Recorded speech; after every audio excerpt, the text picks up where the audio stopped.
Houston, we have a teleprompter.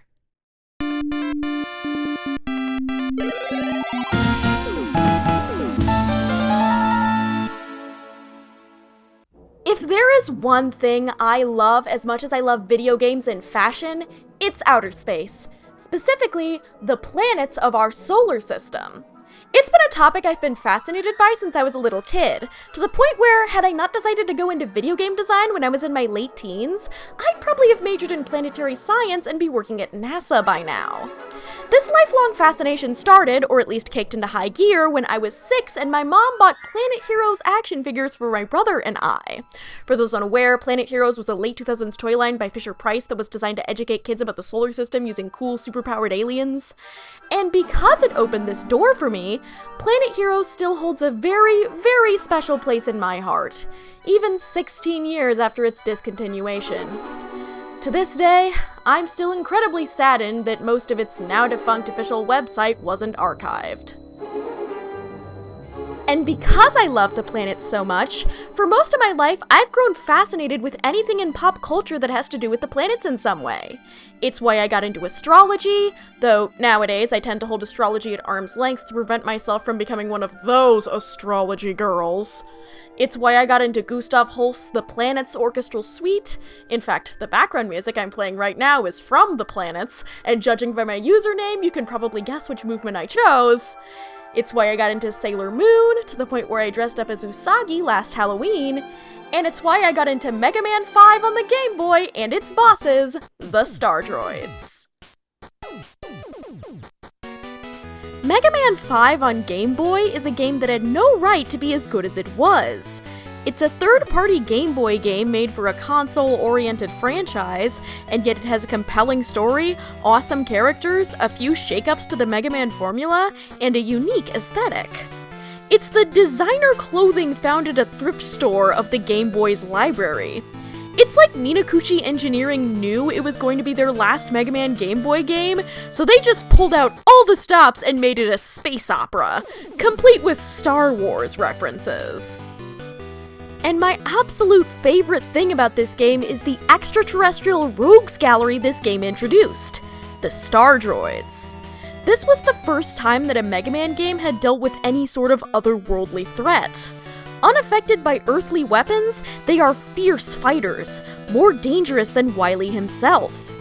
Instead of being all named Something Man and themed around whatever would make a good level/weapon, the Stardroids are all themed around and named after the planets of our solar system. Or at least the celestial bodies in our solar system that were considered planets at the time the games came out. Sorry, Pluto.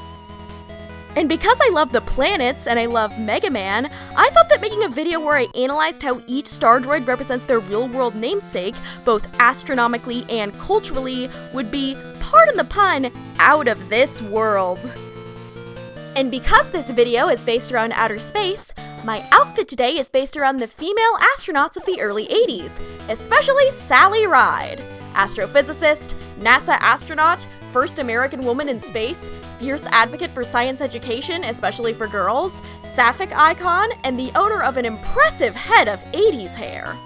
May she rest in peace. Also, yeah, the hairstyle is also a little bit inspired by Ellen Ripley, as a lot of people have told me I look like Sigourney Weaver. Commencing analysis in T-5, 4, 3, 2, 1.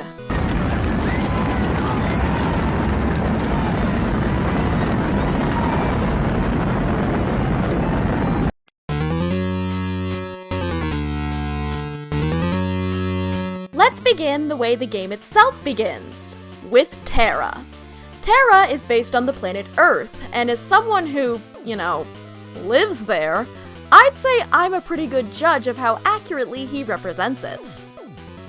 Right off the bat, his name is derived from an alternative name for the planet Earth, Terra, which is derived from the Latin word for land. In many languages that derive from Latin, such as Italian, French, and Spanish, their word for the planet Earth is terra or something similar. Even in English, we have a lot of words derived from this Latin word, like terrain, terraforming, and extraterrestrial. Terra was also the name of the personification of the Earth in Roman mythology.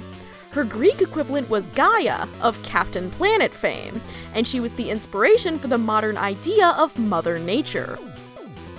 His original Japanese name is even more straightforward, as it's literally just the English word Earth.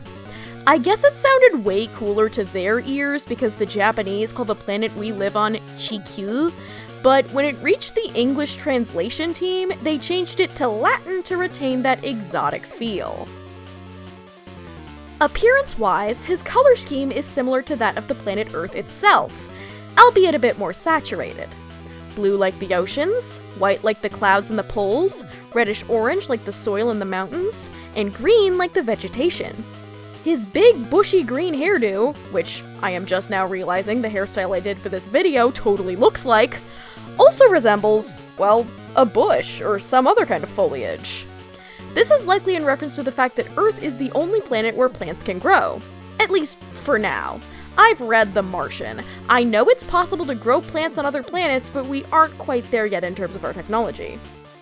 In fact, according to the Robot Master Field Guide, Terra is very proud of his hair, shampoos it regularly, and hates wearing hats or helmets because it messes up his lovely locks.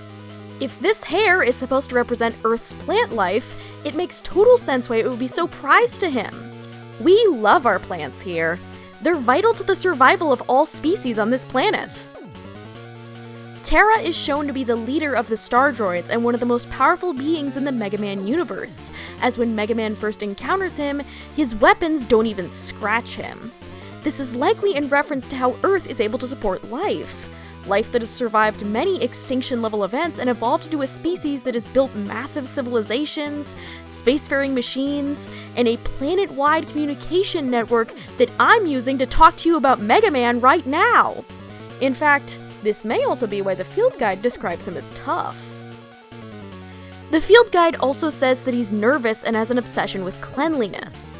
This is a reference to the issue of Earth's pollution, which is, sadly, just as relevant now as it was in the 90s. No, seriously, pick up litter, recycle, protest against oil companies, our planet needs to be saved. It may also be a reference to the idea of a global panic, which is when some big current event happens and people from all over the world are worried about it. All in all, I'd say Terra does a decent job representing Earth.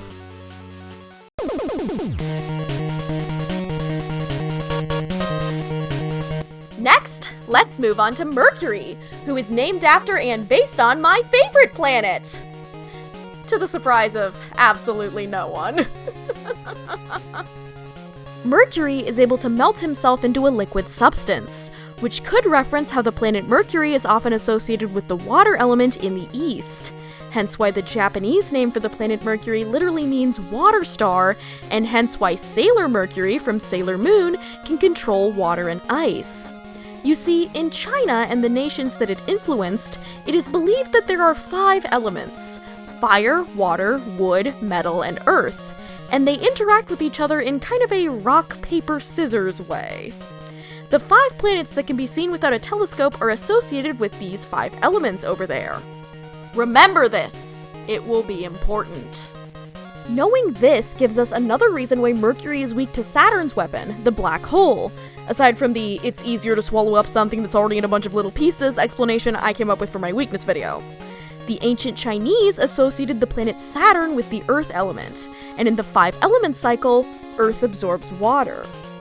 Now, funnily enough, the Messenger probe discovered in 2015 that there is actually a little bit of water on Mercury, though it's frozen in ice inside deep craters, vindicating this centuries-old name and association. It could also be a pun on Mercury, as in the metal that I named myself after. I mean, I also kinda named myself after the planet in the Sailor Scout, but the element is the only one of those 3 that could hypothetically be engulfed in flames. Mercury, the metal, is named after Mercury, the planet, and is the only metal that is liquid at standard temperature and pressure.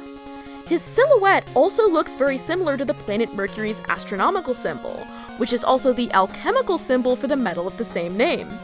Round head with horns, wide shoulders, and a snatched waist. Furthermore, his ability to liquefy and solidify himself could be in reference to how things tend to melt when they're heated up and freeze when they're cooled down. And because it's the closest planet to the sun and has a very thin atmosphere, Mercury's temperature is, fittingly, mercurial. Daytime temperatures are extremely hot, with highs of 800 degrees Fahrenheit or 430 degrees Celsius. Not the hottest in the solar system, that title goes to Venus, but still absolutely scorching. At night, though, the temperatures can be as low as negative 290 degrees Fahrenheit, or negative 180 degrees Celsius. That's a temperature variation of 1090 degrees Fahrenheit, or 610 degrees Celsius. It's the Shoto Todoroki of planets. One side is frozen, and the other side is burnt. Mercury is also described as having a greedy personality, and his weapon, the Grab Buster, literally steals health and ammo from its target and gives them to the user. This is in reference to the planet Mercury's namesake, the Roman god Mercurius, or Mercury, god of, among other things, thieves and trickery. The spikes on Mercury's head even kind of look like the wings on the god Mercury's helmet. In Roman mythology, Mercury is described as the fleet-footed messenger to the gods, and his planetary namesake moves so quickly around the sun that a Mercurian year is only 88 days long. Fittingly, the Robot Master Field Guide says that Mercury is good at making quick getaways. The Field Guide also says that Mercury has a loose tongue and hates when people talk trash about him behind his back, which fits with how, in Western astrology, Mercury is the planet that rules over communication, as it was named after a messenger god. In fact, there's a common superstition that says that when Mercury appears to move in retrograde, i.e., backwards, it's really bad luck for communication, and people are more likely to say things they don't mean or have misunderstandings. So, all in all, Mercury is a pretty good representation of a planet that is very dear to me and the culture that surrounds it. Though, I personally would have liked to see them incorporate the speed aspect more, like Planet Heroes, Milky Way and the Galaxy Girls, and Gustav Holst did.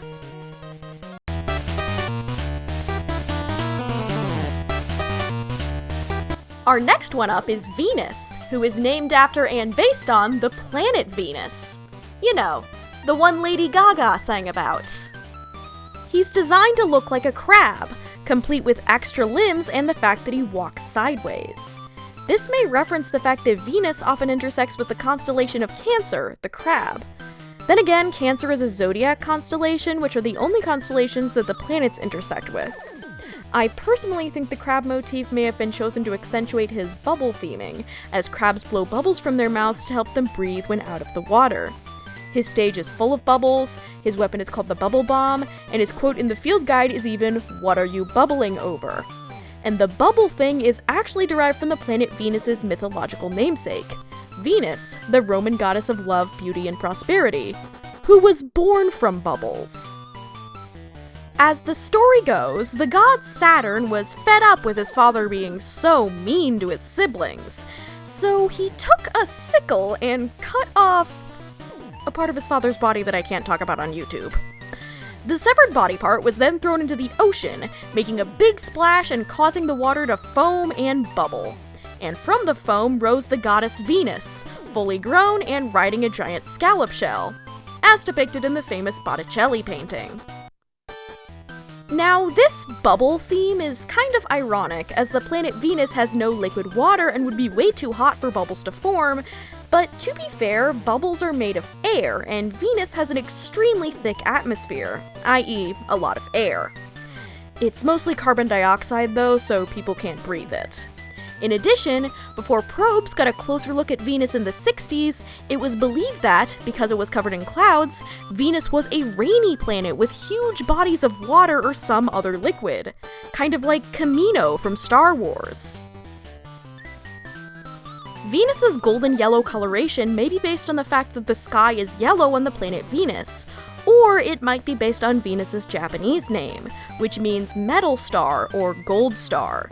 You see, this character means gold, but it also refers to the metal element in the Chinese 5-element cycle. This provides one reason why Venus is weak to Mars' photon missile weapon. Fire melts metal in the 5-element cycle, and Mars is associated with fire.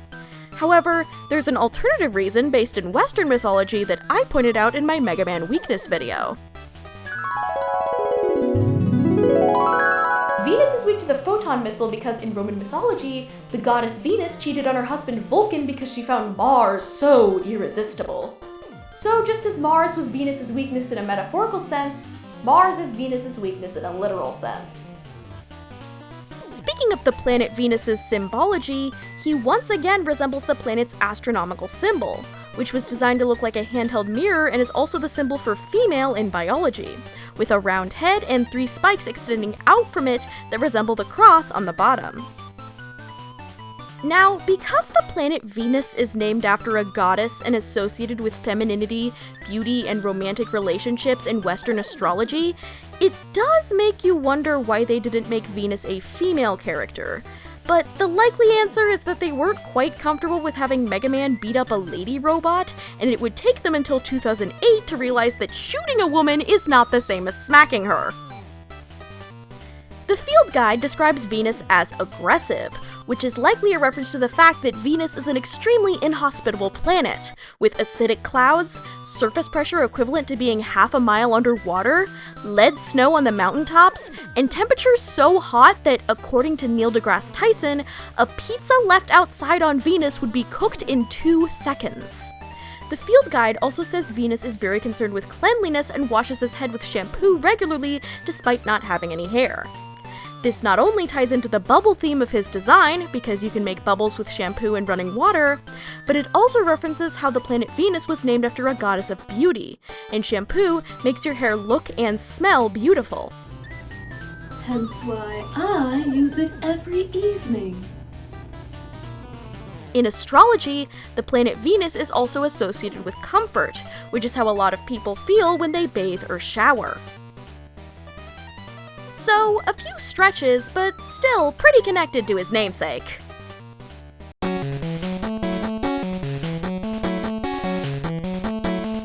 Moving onwards, let's discuss Mars, and the planet he is based on, which is probably the only non-Earth planet that people who don't have favorite planets think about regularly.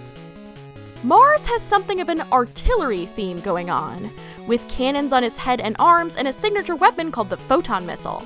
He even attacks you with a variety of artillery when you fight him. Not only is this in reference to how East Asian countries associate the planet Mars with the fire element, the Japanese name for Mars means fire star after all, and you can't have artillery without fire, but it's also in reference to how the planet Mars was named after the Roman god Mars, god of war and military might. It is from his name that we get the word martial, as in martial arts. Additionally, in Western astrology, the planet Mars rules over any kind of conflict or competition, as well as courage, ambition, and physical fitness, qualities that soldiers are expected to have. And a common trope in sci-fi media is the invading Martian army, as seen in H.G. Wells's The War of the Worlds and a multitude of mid-century sci-fi flicks. So Mars being a heavily armed war machine makes perfect sense. Speaking of which, the reason why the planet Mars is associated with fire in Asia and war in Europe is because of its reddish-orange color, visible even to the unaided eye, which reminded ancient astronomers of flames or blood. To this day, we often call Mars the Red Planet, and the Stardroid Mars is primarily a very similar shade of reddish-orange to the planet he's named after. He also has blue accents, which might reference the fact that there is a decent amount of water on Mars, though most of it is ice. There had been suspicions of water on Mars since the 18th century, but the first hard evidence of water on Mars was a spectrogram taken in 1963 that revealed its atmosphere contained small amounts of water vapor. Later, in 1971, Mariner 9 showed that Mars had dried up riverbeds and lake basins, indicating that while Mars doesn't have a lot of liquid water now, it did at one point. Another interesting thing about Mars's design is that the cannon on his head is positioned off to the side, which, in combination with his head, resembles Mars's astronomical symbol, designed to look like a spear and shield. About 93% of my viewers may recognize this better as the male symbol, as in Western astrology, Mars is associated with men and Venus with women. Hence the phrase, men are from Mars, women are from Venus. Fitting in with his war theme, the Robot Master Field Guide says Mars likes survival games and shows no mercy to his enemies. However, it also says that he has a big heart, which may reflect how the Roman god Mars was considered a heroic protector of the Roman people, especially when compared to his Greek equivalent Ares, who was just a bully who loved fighting. Despite what you may have heard, Roman mythology isn't just a reskin of Greek mythology, rather, the Greek stories were mapped to the Romans' pre-existing gods, so there is a fair bit of difference in how they are portrayed in Greek myths versus Roman myths. In addition, even as Ares, Mars was usually portrayed as a family man. He cared deeply about his mother, Juno/Hera, and was devoted to his many kids. All in all, I think Mars represents his namesake really well. He really captures that bringer of war vibe that Gustav Holst also associated with the planet.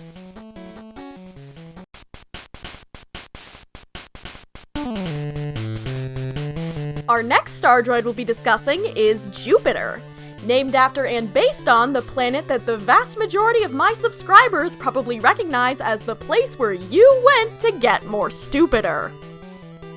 Jupiter is the only Stardroid who is able to fly, as he has a jet engine implanted into his back, and spends most of his flight flying up in the air. In fact, according to the field guide, he loves to fly and enjoys doing acrobatic tricks while he's flying. This is very fitting, as the planet Jupiter is a gas giant, meaning it's literally just clouds with no solid ground. So if someone or something were to go to Jupiter, they would need to be able to fly in order to survive for more than a couple seconds. And Jupiter's ability to fly also ties into the mythology and symbolism surrounding the planet Jupiter. Even though ancient people had no way of knowing the planet Jupiter was just air with no solid surface, by sheer coincidence, Jupiter has been associated with wind and air in both the east and the west since ancient times. In Chinese astrology, Jupiter is associated with the wood element, which not only refers to trees and plant life, but also wind.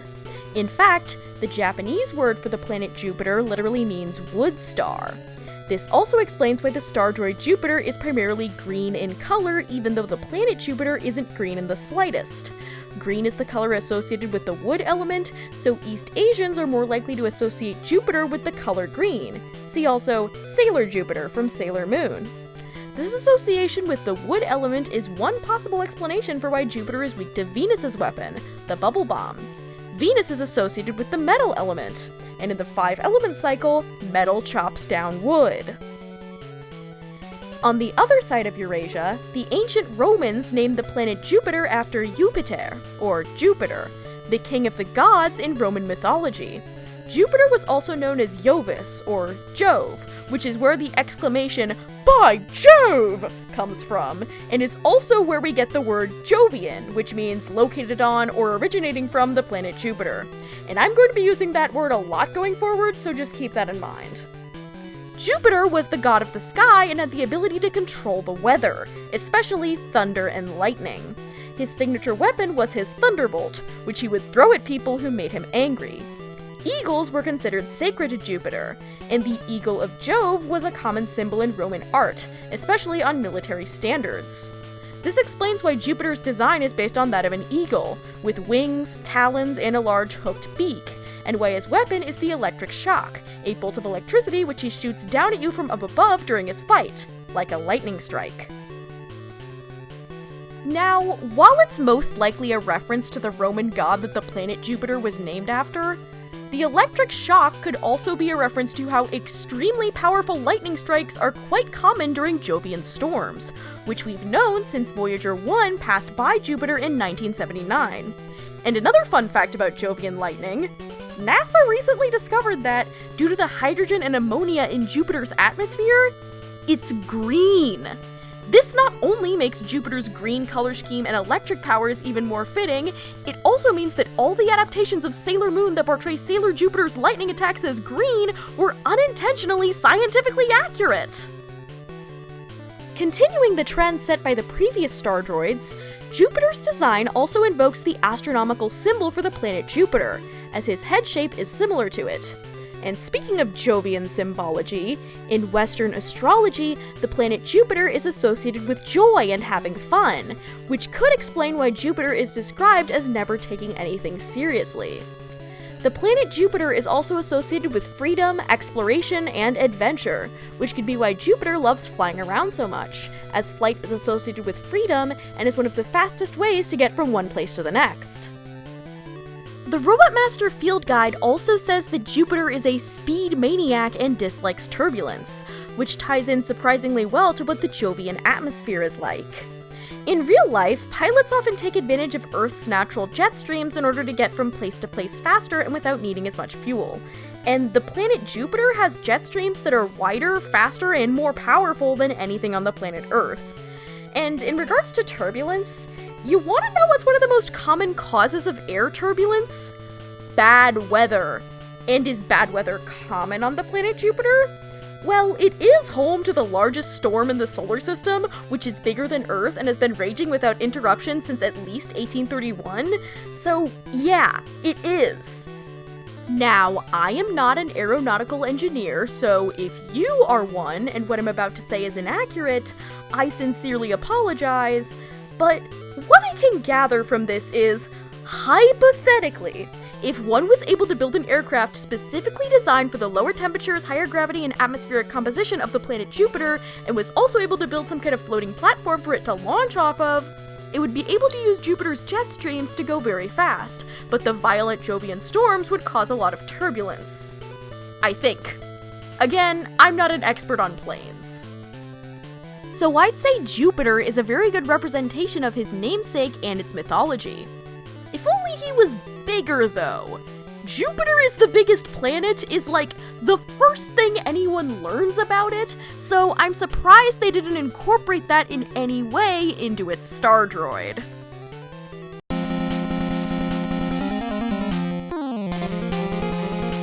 Next is Saturn, who is named after the only planet that has an officially released video game console named after it. A console that I will say nothing but good things about, because I don't want Segata Sanshiro to come to my house and wipe the floor with me.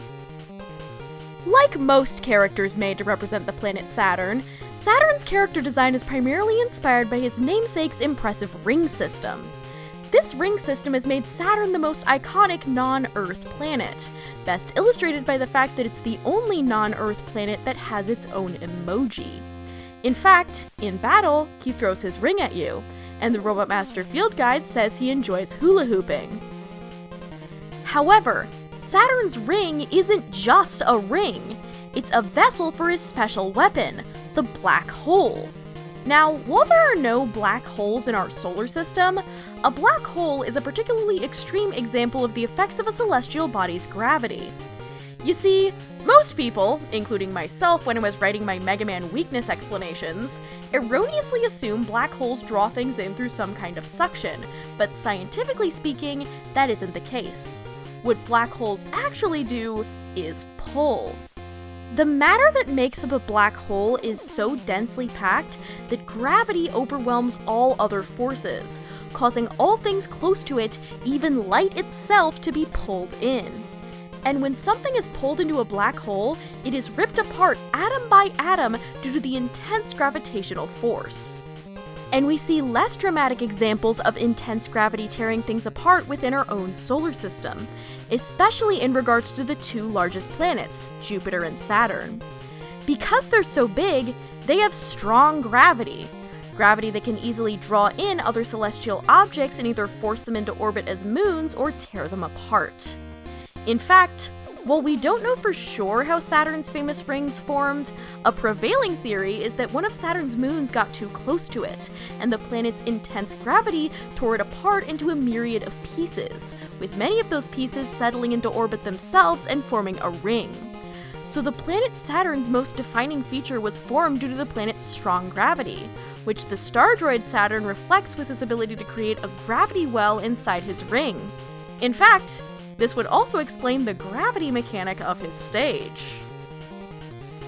Furthermore, For as long as we've known what black holes were, we humans have continuously compared them to gaping, hungry mouths, and vice versa. And this association makes the black hole even more of a fitting weapon for Saturn, as it may reference the Roman god Saturnus, or Saturn, for whom the planet is named. As the story goes, he was the king of the gods, and was doing a great job of being the king, but he was terrified that one of his kids might grow up to stage a coup against him. So every time his wife Ops had a baby with him, he swallowed the baby whole. Now, this wouldn't kill the baby, because they're immortal gods, but the baby would be stuck inside his stomach essentially forever. Ops then hid away their youngest child, Jupiter, and replaced him with a rock. When Jupiter came back as an adult, he gave Saturn what was essentially ye olde syrup of Ipecac, and Saturn threw up all his now grown children. Then Jupiter and Saturn had a big fight, and by gaining the power of the Thunderbolt from some helpful Cyclopes, Jupiter was able to win the fight and take Saturn's place as king. This story explains not only why Saturn's weapon is a black hole, but why he's weak to Jupiter's electric weapon. However, unlike his Greek equivalent Kronos, who was essentially banished to the Shadow Realm, Saturn got to keep his job as the god of time, agriculture, and civilization, and remained an integral part of the Roman pantheon. Speaking of, Saturn was the god of time, and most of his other godly domains were things you had to wait a while to see the results of, such as agriculture, financial wealth, abundance, and renewal. He was usually portrayed as an old man with a long beard to reflect the way time affects people, and in fact is one of the inspirations for our modern idea of Father Time. In fact, the reason why the planet Saturn is named that is because of all the planets that can be seen without a telescope, it takes the longest to complete its orbit around the sun, so to us, it appears to move slowly. This is not only another process that happens over a long time, but it reminded the Romans of the mobility issues that most elderly people experience, so they saw that planet as old Grandpa Saturn limping across the sky. Because of all this, in Western astrology, the planet Saturn represents the passage of time, and the age, wisdom, and life experience that it brings. So, does the Stardroid Saturn have anything to do with time? Well, yes, he does. According to the field guide, he is able to manipulate time, and he often stops time during your battle with him. There are even enemies in his stage that slow down time. But that's just in Western astrology. In East Asian astrology, Saturn is associated with the Earth element. I don't know if that's ironic because the planet has no solid surface, or fitting because it's got more rocks caught in its orbit than any other planet in the solar system, but I digress. In fact, in Japanese, the word for Saturn literally means Earth star. This may explain why Saturn is dark brown like dirt, even though his namesake planet is a far lighter brown. This also gives another explanation for why he is weak to Jupiter's weapon, as in the 5-element cycle, wood burrows into Earth and absorbs its nutrients. Continuing the hot streak of the previous non-Terra Stardroids, Saturn's character design resembles his planet's astronomical symbol. I don't know if this is just pareidolia playing tricks on me, or if I'm actually onto something. In the Robot Master Field Guide, Saturn is described as using his black hole to draw people towards him instead of going out and visiting them, which ties into the gravity thing I mentioned earlier. It also mentions that he's terrible with money and usually short on funds, which could relate to the planet Saturn's astrological association with overcoming challenges, including financial ruin. He's also described as being bad at video games, which is ironic because he shares a name with a game console, but could tie into the planet Saturn's association with aging. I'm sure many of you have easily beaten your parents or grandparents at video games before. I know I certainly have. And finally, at certain points in his fight, Saturn will fire an orbiting circle of shots. Now, this may be a stretch, but this personally reminds me of the sheer amount of moons that the planet Saturn has. At last count, Saturn has 274 moons, the most of any planet. However, this is probably a coincidence because back in the 1990s, we didn't know just how many moons Saturn actually had, and Jupiter was thought to be the planet with the most moons.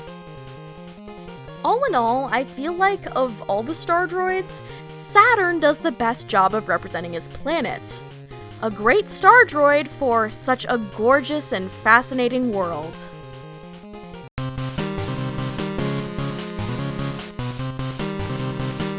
Our next Stardroid is the one whose name is the easiest to make fun of, who was named after a planet that is similarly the butt of many jokes. And now, I stand at a crossroads.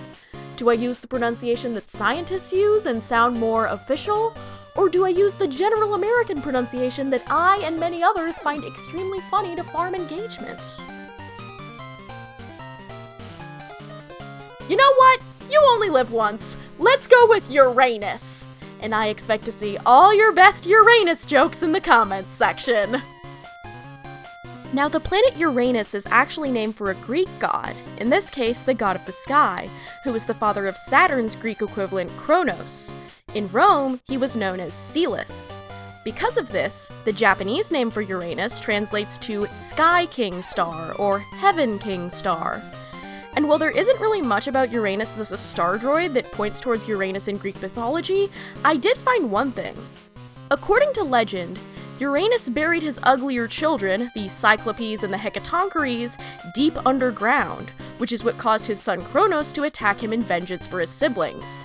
And Uranus's weapon, the Deep Digger, literally digs underground and chucks blocks of soil at foes. However, Uranus does have a lot of similarities with another god from another mythology.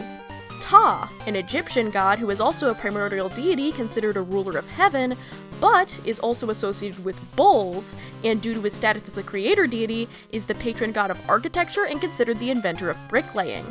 Furthermore, he was so important to the ancient Egyptians that the word Egypt derives from the old name for the city of Memphis, which meant Temple of Ta's Soul. This explains Uranus's bull motif, his weapon, and the ancient Egyptian theme of his stage. The bull motif might also be derived from the constellation of Taurus, the bull, which is one of the zodiac constellations that the planets pass through. And as it happens, the planet Uranus was originally thought to be a star in the Taurus constellation. In 1690, John Flamsteed, the UK's very first astronomer royal, found a barely visible point of light in the Taurus constellation, and assuming it to be a star of some kind, called it 34 Tauri. However, unbeknownst to him, 34 Tauri wasn't a star, and it was actually drifting away from the Taurus constellation. It wasn't until 1781, when it had wandered into the Gemini constellation, yes, the same one that has a robot master named after it, that an astronomer named William Herschel looked at this faint object through a reflecting telescope that he had constructed, and realized it wasn't a star, but something within our solar system. He originally thought it was a comet, but after discussing his discovery with some other astronomers, realized that it was a new planet beyond the orbit of Saturn. Speaking of William Herschel, he didn't actually come up with the name Uranus. That name was thought up by German astronomer Johann Bode, and didn't become universally used until after Herschel's death. Herschel actually named his new discovery Georgium Sidus, or King George's Star. You see, he was British and was being sponsored by King George III. So the planet was almost named George World. The name George actually means farmer, and coincidentally, King George III was actually known for his interest in agriculture, at least earlier in his reign, before he went crazy. Which, if the people behind Mega Man 5 knew this, may be another explanation for Uranus's Deep Digger weapon and why he's based on a farm animal. The planet Uranus has two astronomical symbols. One with a circle, a dot, and an arrow up top, which could have been an inspiration for Uranus's pointy head, and one that is a circle with a line and a letter H, which looks way more like Uranus's design. It's even got horns. Now, the most noteworthy thing about the planet Uranus is that it spins on its side. Due to an impact with a heavy object in the past, Uranus was effectively knocked over, leaving it with a 97-degree axial tilt. In other words, while most planets spin like Top Man, Uranus rolls like Punk. This may be the reason why there are so many rotating platforms in his stage, and why he's said to often overturn tables in anger. Also, just as Uranus is unusual among the planets in that it spins on its side, according to the field guide, Uranus is unusual among the Stardroids in that he has no real weapons. Speaking of being unusual, astrologically, Uranus is associated with changes to the status quo. Ingenuity, inventions, revolutions, being yourself in spite of what everyone thinks, radical activism, and even mental breakdowns. This may be the reason why, compared to the other Stardroids, Uranus is so, different. It may also explain why his weapon is one that literally alters the layout of stages, and why one of his attacks is stomping so strongly that he causes a cave-in. The Robot Master Field Guide also says that he likes to cause outbursts that disrupt the activities of those around him, which could relate to this association that his namesake planet has. And not only does the field guide describe him as prone to outbursts, but also as a bully who enjoys picking on others. This may be in reference to the extreme weather and seasons of his namesake planet. It's extremely cold, with violent winds and even diamond rain. But what's most insane is how Uranus's axial tilt affects the seasons. You know that thing that happens in Alaska and Finland and stuff, where they have the midnight sun in the summer? Yeah, most of Uranus is like that. Both of Uranus's hemispheres experience a summer where the sun doesn't set and a winter where the sun doesn't rise. And because a single Uranian year lasts 84 Earth years, each season on Uranus lasts for 21 years. And spring and fall are no fun either, as that's when the winds start to kick up and big storms form. So, while there are a lot of missed opportunities and out-of-left-field choices when it comes to Uranus and his design, I was still able to find quite a few connections to his namesake planet.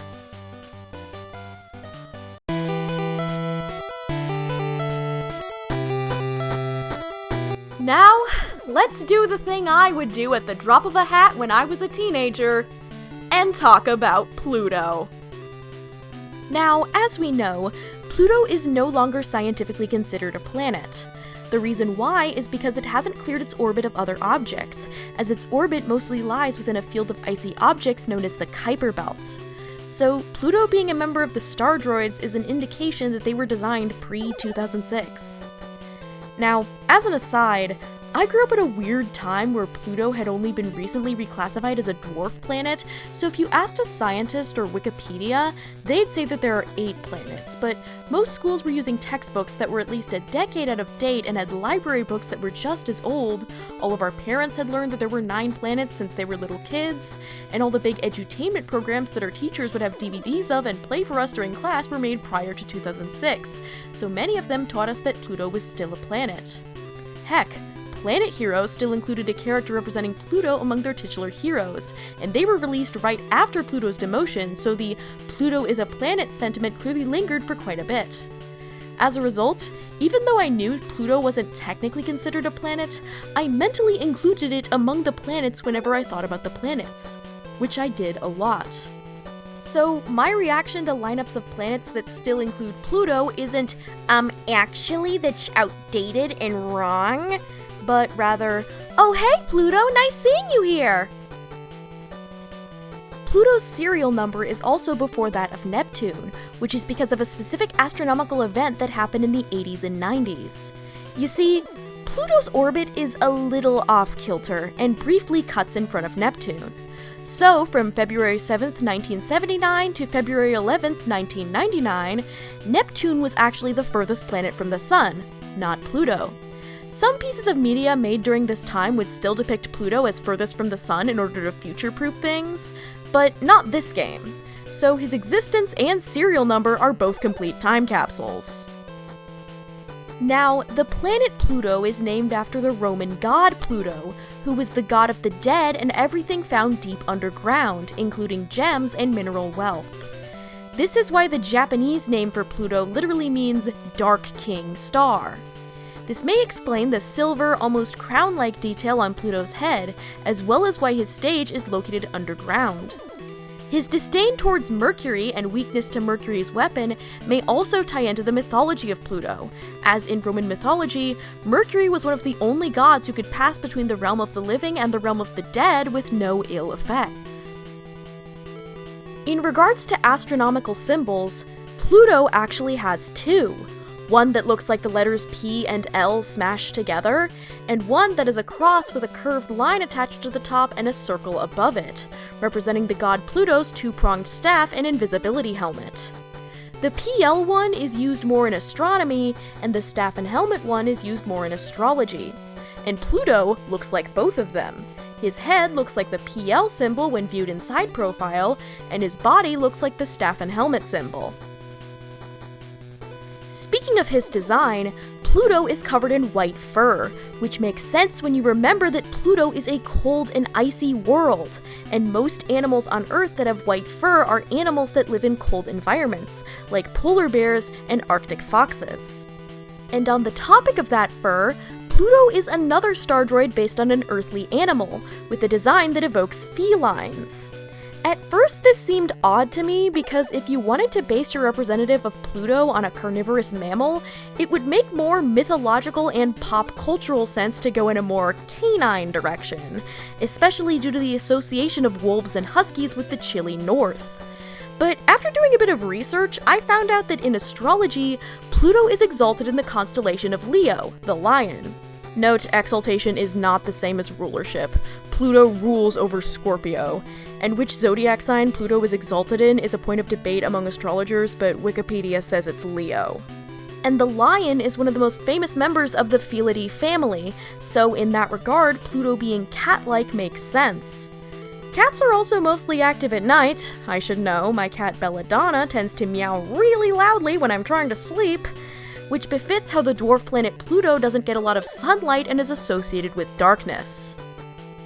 On the topic of Pluto in astrology, it's associated with renewal, power, incredible feats, and uncovering things that are hidden, and there are some reflections of this in Pluto's character.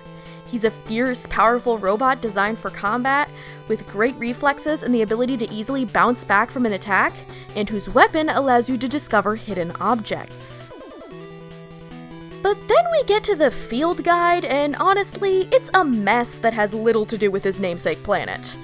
I get that he likes manicures and nail art, as his claws are his main weapon, and that would also explain why he dislikes when his nails break. This may also be a reference to how cats tend to be hesitant to let their owners trim their claws. Belladonna, please! Belladonna! But him being sensitive to the cold? He's literally named after an extremely cold dwarf planet. And him being designed for jungle combat? Not only does his namesake not have anything resembling jungles on its surface, there's nothing in his stage that indicates this in any way. I think they just wanted to make him more like Slash Man, whose weakness is the freeze cracker and whose stage is a jungle. However, I will give Capcom and Minakuchi Engineering some grace here, because at the time of the game's release, we didn't know very much about Pluto. Because of its small size and distance from the sun, Pluto has always been a difficult planet for astronomers to study, hence why they named it after a god who could make himself invisible. No space probe had ever visited Pluto until New Horizons in 2015, so the only things we knew about it before then were things that we could guess based on blurry telescope observations and its gravitational effect on other objects. To illustrate this, at the time that Mega Man 5 on Game Boy came out, this was the best image we had of Pluto. Thus, because of how little information there was about Pluto, they used a fair bit of artistic license when designing a Stardroid based on the planet. So yeah, Pluto isn't that much of an accurate representation of his namesake, but there are still a few things that connect them, and given how little we knew about Pluto at the time, it was understandable that they'd make stuff up. Besides, Pluto being included at all among the Stardroids comforts me.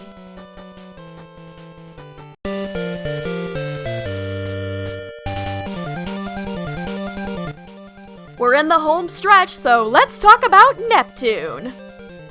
No, not that video game character named Neptune, the Mega Man one. Much better. And as always, we'll compare him to his namesake planet. The first thing you'll notice about him is his sea creature-like design. This is because the planet Neptune is named after the Roman god Neptunus, or Neptune, who is the god of the sea and water in general. King Neptune from SpongeBob SquarePants is named after and based on this god. In fact, the Japanese name for Neptune literally means Ocean King Star, in reference to its mythological namesake being the ruler of all the oceans. And not only does he look like he came right out of the ocean, his weapon, the salt water, literally shoots salty seawater at his opponents that corrodes their metal components, and his level is a water level. Furthermore, in astrology, Neptune is the ruling planet of Pisces, the sign of the fishes and one of the signs associated with the water element. It's also associated with a lot of qualities often associated with water, such as tenderness, peace, and empathy, as well as with mystery, dreams, fantasies, and that which is hard to explain. This is not only because the planet Neptune is so far away, but also because the ocean is a great unknown for us, and we don't know everything that's down there. There's a reason why the ocean is a common theme in H.P. Lovecraft's writings, not only because he spent most of his life in a port city, but also because his work deals heavily with the fear of the unknown. His level being a water level and him resembling a water-dwelling creature are also fitting when you look at the planet Neptune scientifically. The planet Neptune, fittingly, is full of liquid. Beneath its atmosphere, which is primarily comprised of hydrogen, helium, and methane, Neptune has a very dense liquid mantle, which makes up the majority of its mass. This mantle is primarily made of ammonia, methane, and good old H2O. How much H2O?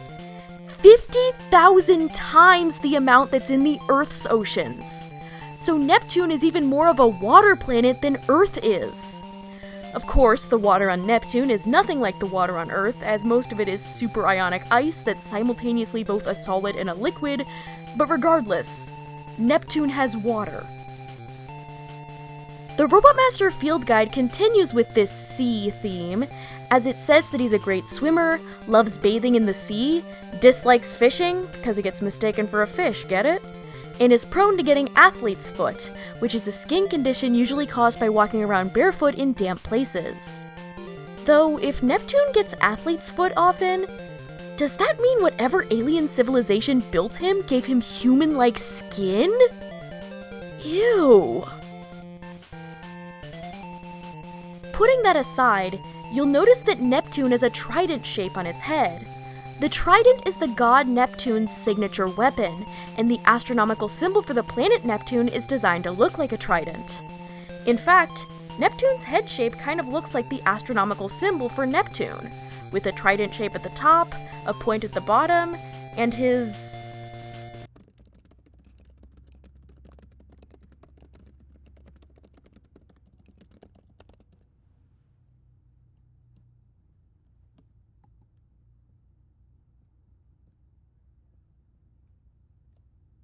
apercular series serving as the spread-out arms. You'll also notice that Neptune is dark blue in color. While the planet Neptune is actually more of a Maya blue, the only available pictures of Neptune at the time this game was being made were those taken by Voyager 2 in 1989, which deepened and saturated the planet's color to better show its clouds and storms. So, in the public imagination, the planet Neptune was deep blue. In fact, when some scientists reanalyzed data about Neptune's coloration in early 2024 and proved that its color was more similar to Uranus, Neptune isn't as blue as you think caused one of those minor, petty internet freakouts, like what recently happened when Nintendo Today said Mario and Peach are good friends. But even if the planet Neptune isn't the exact shade of blue that the Stardroid Neptune is, at least he's in the same color range as his namesake. Unlike Uranus. So yeah, there's quite a bit that connects Neptune to his namesake. Mostly through the overarching sea association, but still.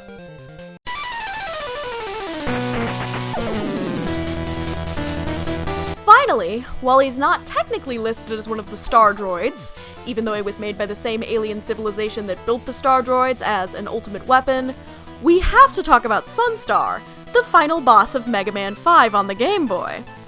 And in a game with bosses themed around the solar system's planets, what more fitting final boss is there than one themed around the solar system's focal point? The sun itself. Now, right off the bat, you'll notice that Sunstar has little pictures of the sun all over his armor, in case his name alone didn't clue you in enough on what he was based on. Speaking of his name, though, his Japanese name is Sun God, which was probably changed for the English release because it sounded too religious, but it does point towards one of the possible inspirations for Sunstar's design, Ra, the Egyptian god of the sun and the most important god in the ancient Egyptian religion. Not only is there the obvious sun association, they also share very similar color schemes, headdresses, lines under their eyes, and reddish-orange sun symbols on their heads. Sunstar's headdress also resembles the Nemes, a headdress worn by Egyptian pharaohs, and considering the god Ra was believed to have been the first pharaoh of Egypt, that checks out. Sunstar is also shown to be far more powerful than the other Stardroids, which is quite fitting, as the sun is bigger and more powerful than anything else in the solar system by several magnitudes. The sun is also associated with power in Western astrology, as well as leadership, health, and self-esteem. Considering Sunstar's goal is to rule the universe, his defenses are so high that all special weapons either do 1 point of damage or nothing at all to him, and he seems to have a high opinion of himself. This fits him very well. And associating the sun with power, leadership, and confidence isn't just an astrology thing. In a variety of cultures from all over the world, the sun has been venerated and associated with political and physical power. And one of those cultures that venerates the sun is the culture that the people who made Mega Man 5 for the Game Boy belong to. All of the attacks he uses in his fight are inspired by the heat and light of the sun. Fireballs, energy shots, turning into a ball of light, and even a deadly laser. He's even said to be powered by nuclear fusion, just like the sun itself is. Another very notable thing about Sunstar is that he ends up backstabbing Dr. Wily. You see, Wily activates him in order to use him as a weapon, as he did for all the other Stardroids. But instead of obeying him, Sunstar attacks Wily, forcing him to retreat, and fights Mega Man of his own volition. This may be in reference to how it's commonly believed that the power of the sun is not to be underestimated, and is particularly hard for outside forces to control. Take the ancient Greek myth of Phaethon, or the very first example of the dangers of giving your teenage kid the keys to your car. You see, Phaethon was the son of Helios, the god and personification of the sun, and he really wanted to drive his father's sun chariot. His father was very hesitant, not only because of all the fire, but because the chariot's horses are very hard to control, and he has to follow an exact path to ensure the ground below receives just the right temperature. But eventually, after Phaethon begged and begged, Helios was like, "Okay, fine, you can drive it for 1 day, but please be careful and stay on the path." When Phaethon took the reins, he was unable to control the horses due to his lack of experience with the sun chariot, and began to veer way off course, bumping into many of the stars and causing extreme temperatures back on the ground. At one point, he flew so close to northern Africa that it burnt away all the vegetation, creating the Sahara Desert. Zeus, king of the gods, noticed the stars that were injured in hit-and-run accidents, the millions of forests and houses that were on fire, and the huge desert that wasn't there yesterday, and decided to do something about it. So he struck Phaethon with a bolt of lightning, killing him instantly and causing his dead body to fall into the Po River. He then gave the chariot back to Helios, who put the sun on its proper path, and summoned heavy rains to extinguish all the fires. So, Dr. Wily in this story is akin to Phaethon, thinking that he can use the power of the sun without issue, but instead finding that the sun won't listen to him and suffering the consequences. The Robot Master Field Guide describes Sunstar as being very cheerful. In other words, he has a very sunny disposition. It also describes him as someone who dislikes going out at night, reflecting how the sun sets at night. He's also said to be fond of brushing his teeth. This may just be a pun on the Sunstar Group, which makes oral health products and was founded in the same city as Capcom, but it's also something that people commonly do in the morning, when the sun comes up. In addition, a common method in cartoons and such to show how white and shiny someone's teeth are is to have them twinkle or even glow. Given the sun is known for its radiance, this becomes even more fitting. Finally, after Mega Man defeats Sunstar, he suggests that Sunstar come back to Dr. Light's lab so he can be fixed up. Sunstar is confused as to why Mega Man is showing him mercy, as he has only known violence and assumes that's all he's ever good for. Mega Man then tells him that he believes robots and humans can live together in peace, and that Sunstar is capable of being more than just a weapon. But Sunstar's body was due to explode at any moment, so he couldn't go with. However, in order to help Mega Man achieve peace, he sacrifices himself. As Mega Man escapes the Wily Star, Sunstar's body explodes, destroying the Wily Star for good. The fact that Sunstar died as a good guy is not just a potential reference to the ending of Return of the Jedi, where Darth Vader dies as a good guy, considering the Wily Star is very obviously based on the Death Star, and Darth Vader's redemption happens aboard the second Death Star.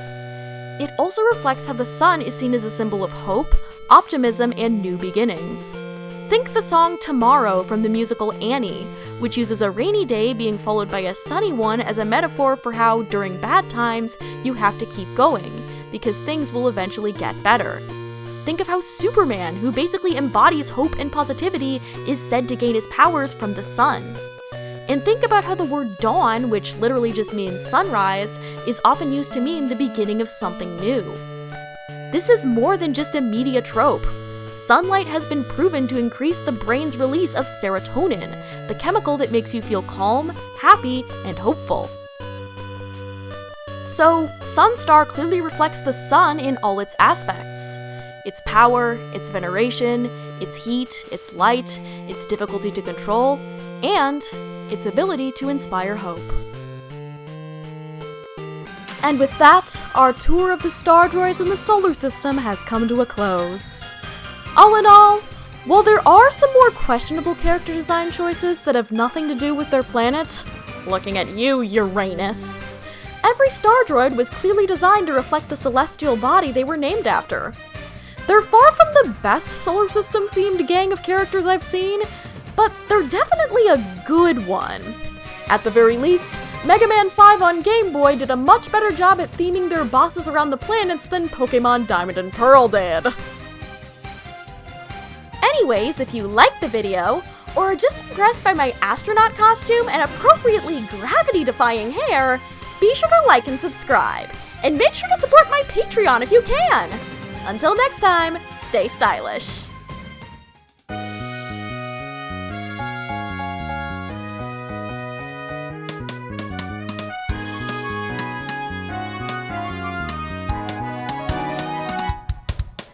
Fly me to the moon and let me play among the stars. Let me see what spring is like on Jupiter and Mars. In other words, hold my hand. In other words, darling, kiss me. Fill my heart with song and let me sing forevermore. You are all I long for, all I worship and adore. In other words, please be true. In other words, I love you.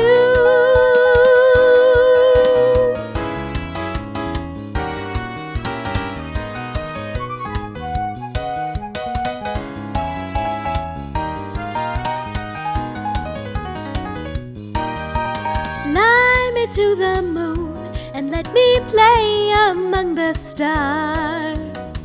Let me see what spring is like on Jupiter and Mars. In other words, hold my hand. In other words, darling, kiss me. Feel heart with song and let me sing forevermore. You are all I long for, all I worship and adore. In other words, please be true. In other words, I love you. In other words, I love you.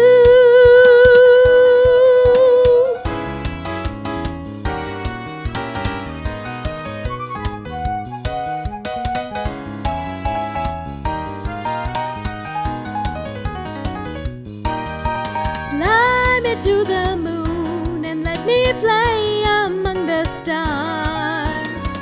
Let me see what spring is like on Jupiter and Mars. In other words, hold my hand.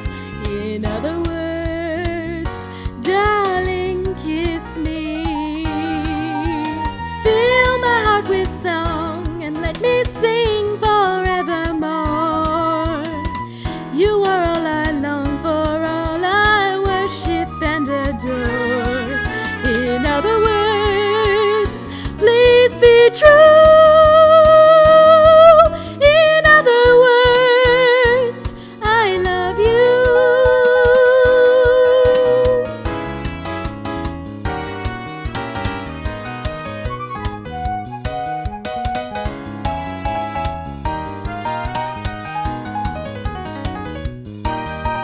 Fly me to the moon and let me play among the stars. Let me see what spring is like on Jupiter and Mars. In other words, hold my hand. In other words, darling, kiss me. Fill my heart with song and let me sing forevermore. You are all I long for, all I worship and adore. In other words, please be true. In other words, I love you. In other words, I love you.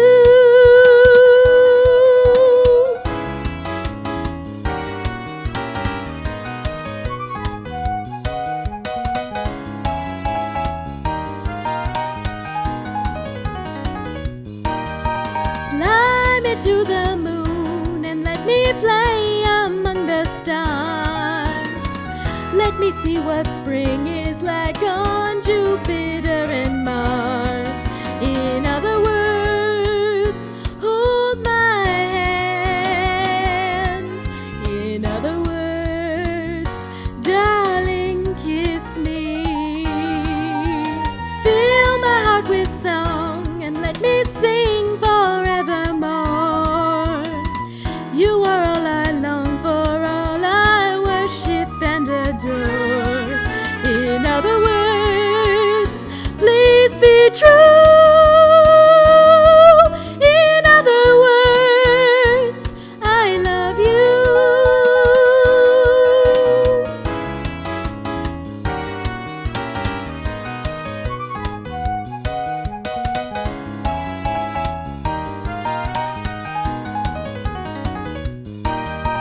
Fly me to the moon and let me play among the stars.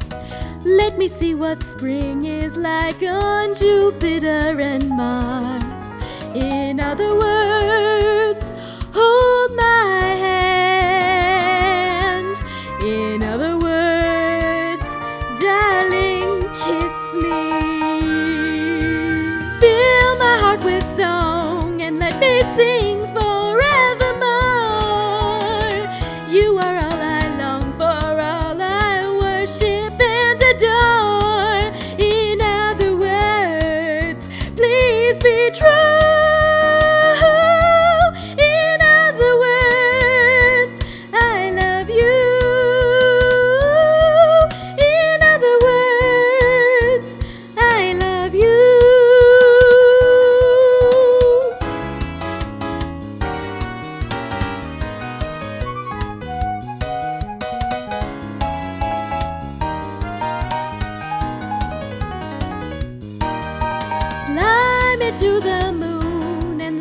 play among the stars. Let me see what spring is like on Jupiter and Mars. In other words, hold my hand. In other words, darling, kiss me. Fill my heart with song and let me sing forevermore. You are all I long for, all I worship and adore. In other words, please be true. In other words, I love you.